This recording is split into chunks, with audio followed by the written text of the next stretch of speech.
गुज़श्ता रात को हमने चमकते चांद को देखा।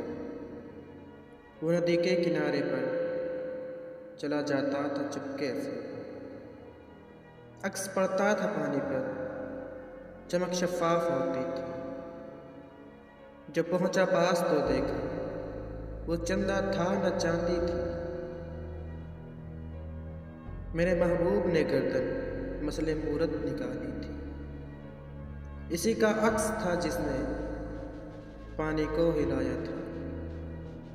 ज़ियारत के लिए मोती पानी पर उभर आए, नज़र फिर खा गई धोखा, सितारे इनको दिखलाए।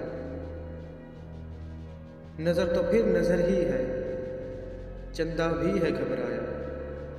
मेरे पहलू का ये टुकड़ा ज़मीं पर कब उतर आया। मेरे पहलू का ये टुकड़ा ज़मीं पर कब उतर आया।